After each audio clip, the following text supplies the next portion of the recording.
नमस्ते एभ्रिवान, फोटोसपको यस ट्युटोरियल भिडियोमा तपाईहरुलाई स्वागत छ। म अशोक जङकुमार। आज हामी पासपोर्ट साइजको फोटो कसरी बनाउने र जस्ट वन क्लिक गरेर पासपोर्ट साइजको फोटो प्रिन्टको लागि कसरी रेडी गर्न सकिन्छ र त्यसको लागि एक्सन कसरी क्रिएट गर्ने भन्ने कुरा स्टेप बाइ स्टेप हेर्ने छौं। सो भिडियो सुरुदेखि अन्त्यसम्म हेर्नु होला र एभ्री स्टेपहरु फलो गर्दै जानु होला। त्यसको लागि सबैभन्दा पहिला फोटोसपमा आफ्नो फोटो ओपन गर्नुहोस्। मेरोमा अलरेडी एउटा फोटो ओपन छ। सो म यो फोटोको ब्याकग्राउन्ड चेन्ज गर्ने छु सबैभन्दा पहिला। त्यसको लागि अब्जेक्ट सिलेक्सन टुलमा जान्छु र अप्सन बारमा गएर सिलेक्ट सब्जेक्ट भन्ने अप्सनमा क्लिक गर्छु। क्लिक गरिसकेपछि यसले सिलेक्सन बनाएर दिएको छ। सो यसलाई मैले अब कपी गर्छु। Ctrl+J अथवा राइट क्लिक गरेर लेयर भाया कपी भन्ने अप्सनमा क्लिक गर्न सक्नुहुन्छ।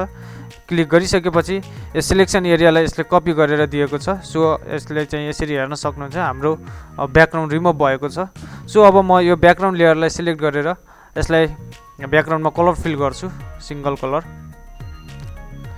तपाईहरुले पनि कुनै कलर चुज गर्न सक्नुहुन्छ आफ्नो फोटो अनुसार।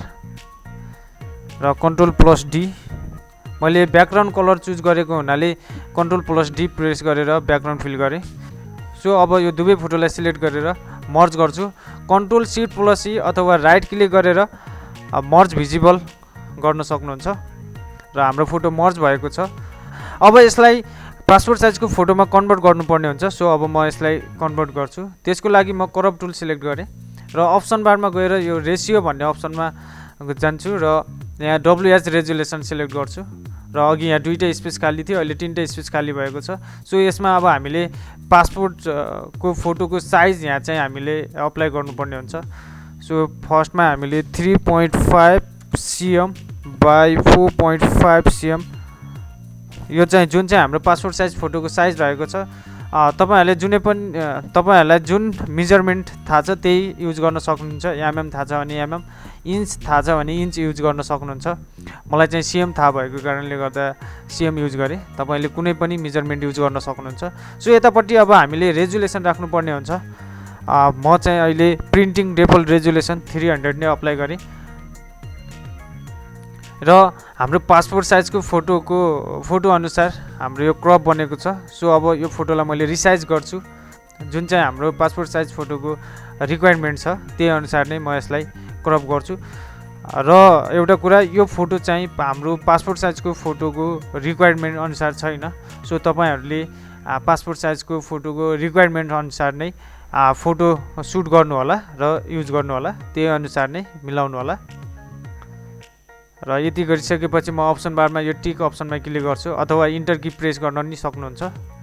र यो फोटो अब कम्प्लिट पासपोर्ट साइजको फोटोमा कन्भर्ट भएको छ। मेन काम भनेको अबको हो, जुन चाहिँ हामीले जस्ट वन क्लिक गरेर प्रिन्टको लागि कसरी रेडी गर्न सकिन्छ त्यसको लागि हामीले एक्सन क्रिएट गर्नुपर्ने हुन्छ। सो अब म एक्सन क्रिएट गर्छु। तपाईहरुले पनि यो सेम प्रोसेस फलो गर्नु होला। त्यसको लागि म मेनु बारमा यहाँ विन्डो भन्ने अप्सनमा जान्छु र एक्सन भन्ने अप्सनमा क्लिक गर्छु र मेरो एक्सन प्यानल ओपन भएको छ। र एक्सन प्यानलको यहाँ तलपट्टि लास्टमा यहाँ फोल्डर आइकन जस्तो एउटा आइकन छ जुन चाहिँ न्यू सेट हो। यसमा क्लिक गर्नुभयो भने यहाँ न्यू सेट प्यानल ओपन हुन्छ र यसमा चाहिँ तपाईहरुले नाम दिन सक्नुहुन्छ। म अहिले चाहिँ यसलाई पासपोर्ट साइज फोटो भनेर नेम दिए। ओके। र अब हामीले एक्सन रेकर्ड गर्नको लागि यहाँ न्यू एक्सन क्रिएट गर्नुपर्ने हुन्छ। जुन त्यहाँ यहाँ तल बाउन्ड्री बक्स भित्र प्लस आइकन छ, यसलाई क्लिक गर्नुभयो भने हाम्रो न्यू एक्सन प्यानल ओपन हुन्छ र यहाँ नेम भन्ने ठाउँमा तपाईले नेम राख्न सक्नुहुन्छ। म यसमा चाहिँ PP फोटो भनेर नेम दिए र सेट पासपोर्ट साइज फोटो जुन चाहिँ मैले अघि क्रिएट गरेको थिएँ। र फंक्सन की तपाईहरुले कुनै पनि फंक्सन की युज गर्न चाहनुहुन्छ भने चाहिँ यहाँबाट चुज गर्न सक्नुहुन्छ। अहिले मैले नन नै गरे र तलपट्टि कलर छ, यसमा पनि तपाईहरुले कलर चुज गर्न सक्नुहुन्छ, कलर राख्न सक्नुहुन्छ। मैले यसमा नि नन गरे र यहाँ रेकर्ड भन्ने अप्सनमा गएर क्लिक गर्छु र यहाँ तलपट्टि देख्न सक्नुहुन्छ रेड सर्कल। यो भनेको अब हामीले फोटोसपमा जे गर्छौं, हामीले फोटोसपमा जे काम गर्छौं त्यो एभ्री कुराहरु अब यसले रेकर्ड गर्दै जान्छ। अर्को कुरा, यसले चाहिँ टाइम चाहिँ रेकर्ड गर्दैन। सो तपाईहरुले बिस्तारै रेकर्ड गर्न सक्नुहुन्छ। र त्यसको लागि सबैभन्दा पहिला म Ctrl+A सिलेक्ट अल र Ctrl+C कपी र अब म न्यू डकुमेन्ट क्रिएट गर्छु Ctrl+N र यस प्रिसेटमा म प्रिन्ट रेडी फाइल भनेर नेम दिएँ र यो साइजमा चाहिँ अब नर्मल्ली पासपोर्ट साइजको फोटो प्रिन्ट हुने पेपर साइज भनेको चाहिँ 6/4 इन्च हो र अब म यस पिक्सलमा गएर इन्चमा कन्भर्ट गर्छु यसलाई र यसमा विड्थमा 6 इन्च र हाइटमा 4 इन्च र रेजुलेसन 300 नै, जुन चाहिँ अघि मैले पासपोर्ट साइजको फोटोमा कन्भर्ट गर्ने बेलामा माथि 300 रेजुलेसन राखेको थिएँ त्यो सेम नै हुनुपर्छ। इफ सेम भएन भने हाम्रो कपी एन्ड पेस्ट गर्दाखेरि चाहिँ फोटो चाहिँ सानो ठुलो हुनसक्छ। र यहाँ तलपट्टि कलर मोड रहेको छ आरजिबी अथवा सिएमआईकै, प्रिन्टिङ कलर मोड भनेको सिएमआईकै कलर हो। सो नर्मली फोटोमा चाहिँ त्यति धेरै इफेक्ट नआउने भएको, डिफ्रेन्ट नआउने भएको भएर आरजिबी चुज गर्न पनि सक्नुहुन्छ। मैले आरजिबीमै राखेँ क्रिएट र जुन अघि मैले कपी गरेको थिएँ त्यसलाई पेस्ट गर्छु अब Ctrl+V र यसलाई अब यो फोटो यो साइजमा कतिवटा अट्छ त्यसलाई म मिलाउँछु। तपाईहरुले पनि त्यही अनुसार मिलाउनु होला। अल्ट कीसँग प्रेस गर्नुभयो भने चाहिँ यो कपी हुन्छ। अगेन अल्ट की र क्लिक एन्ड ड्र्याग गर्नुभयो भने यो चारवटै फोटो सिलेक्ट हुन्छ र अगेन अल्ट की प्रेस गर्नु होला। यसरी दायाँ बायाँ जान सक्छ। सो तपाईहरुले यसको लागि चाहिँ शिफ्ट की प्रेस गर्नुभयो भने सँगै यो स्ट्रेट आउँछ र तल ड्र्याग गर्न सक्नुहुन्छ र यसरी हेर्न सक्नुहुन्छ हाम्रो फोटो 8वटा अटेको छ र अब यसलाई चाहिँ मर्ज गर्नुपर्ने हुन्छ। सबैभन्दा पहिला म यसलाई मर्ज गर्छु, Ctrl+Shift+E प्रेस गर्नु होला, फोटो मर्ज हुन्छ। यो सबै एउटै लेयरमा आएको छ र अब हामीले चाहिँ अघि जुन चाहिँ पासपोर्ट साइजको फोटोमा कन्भर्ट गरेको थियौं त्यो फोटोलाई चाहिँ हामीले क्लोज गर्नुपर्ने हुन्छ र यसलाई अब म क्लोज गर्छु, नो। र अब हाम्रो चाहिँ अलमोस्ट एक्सन रेडी भइसकेको छ र यति गरिसकेपछि अब हामीले चाहिँ यसलाई सेभ गर्नुपर्ने हुन्छ। Ctrl+Shift+S, अघि मैले प्रिन्ट रेडी फाइल भनेर नेम दिएँ भनेको प्रिन्ट मात्र भएछ, ठिक छ। यसलाई हामीले चेन्ज गर्न सक्छौँ।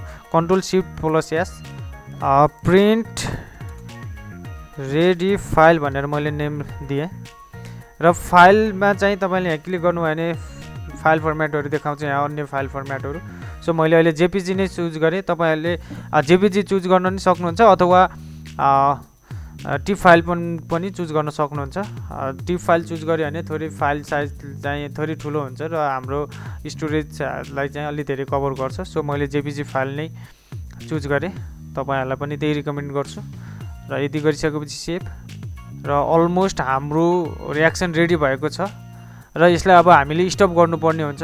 इफ तपाईहरुले स्टप गर्नु भएन भने यो एक्सनले पछि काम गर्दैन, किनभने अब स्टप गरिएन भने हामीले फोटोसपमा जे गर्छौं यसले एभ्री कुराहरु रेकर्ड गर्दै गइरहेको हुन्छ। सो स्टप गर्न अनिवार्य छ र अब म यसलाई स्टप गर्छु। अलमोस्ट हाम्रो एक्सन रेडी भएको छ। अब चाहिँ यो एक्सनले काम गर्छ कि गर्दैन हामी त्यो हेर्नेछौँ। त्यसको लागि नयाँ फोटो ओपन गर्छु म। यसलाई क्लोज गरेँ, यो फोटो ओपन गरेँ जुन फोटोको मैले अलरेडी ब्याकग्राउन्ड चेन्ज गरेर राखेको छु र यो फोटोलाई म अगेन पासपोर्ट साइजको फोटोमा कन्भर्ट गर्छु। त्यसको लागि अगेन क्रप टुल सिलेक्ट गरेँ। क्रप टुल सिलेक्ट गरिसकेपछि अप्सन बारमा देख्न सक्नुहुन्छ यहाँ जुन चाहिँ अघि मैले साइज राखेको थिएँ त्यो साइज नै देखाएको छ। अब म यसलाई जस्ट रिसाइज मात्र गर्छु। यो फोटो पनि पासपोर्ट साइजको फोटोको रिक्वायरमेन्ट्स अनुसार छैन। सो तपाईहरुले पासपोर्ट साइजको फोटोको रिक्वायरमेन्ट्स अनुसार नै चुज गर्नु होला र फोटो त्यही अनुसार नै युज गर्नु होला, त्यही अनुसार सुट गर्नु होला। र यसलाई मैले यहाँ अप्सन बारमा गएर टिक अप्सनमा क्लिक गरेँ अथवा इन्टर की प्रेस गर्न पनि सक्नुहुन्छ र यो फोटो पासपोर्ट साइज फोटोमा कन्भर्ट भएको छ। अब हेरौँ एक्सनले काम गर्छ कि गर्दैन। त्यसको लागि यहाँ एक्सन प्यानलमा जानुहोस्, जुन चाहिँ अघि हामीले रेकर्ड गरेको ठाउँमा यहाँ पासपोर्ट साइज फोटो भनेर नेम दिएको थिएँ मैले। यो भन्दा तलपट्टि अर्को नेम दिएको थिएँ पीपी फोटो, यसमा सिलेक्ट गर्नुहोस् र तलपट्टि यहाँ प्ले आइकन छ, यो प्ले आइकनमा जस्ट क्लिक गर्नु होला र यसरी हेर्न सक्नुहुन्छ हाम्रो जस्ट विदिन अ मिनेट हाम्रो प्रिन्टको लागि पासपोर्ट साइज फोटो रेडी भएको छ। विदिन अ मिनेट पासपोर्ट साइजको फोटो प्रिन्टको लागि रेडी भएको छ। जुन चाहिँ हाम्रो नर्मली प्रिन्ट हुने फोटो पेपर साइज भनेको चाहिँ 6/4 इन्च हो। यसमा हेर्न सक्नुहुन्छ प्रिन्टको लागि फाइल रेडी भएको छ। सो तपाईहरुले यसरी युज गर्नुभयो भने धेरै फोटोहरू बनाउनु पर्यो भने चाहिँ यसले हामीलाई धेरै हेल्प गर्छ र हाम्रो टाइम चाहिँ एकदमै धेरै बचाउँछ। दुईटा फोटो बनाउने टाइममा चाहिँ तपाईहरुले 10वटा फोटो बनाउन सक्नुहुन्छ। यदि तपाईहरुलाई यो भिडियो मन पर्यो भने र तपाईहरुलाई के हेल्पफुल भए जस्तो लाग्छ भने चाहिँ हाम्रो भिडियोलाई लाइक शेयर र कमेन्ट गर्न नबिर्सनु होला र साथै हाम्रो युट्युब च्यानललाई पनि सब्स्क्राइब गर्न नबिर्सनु होला।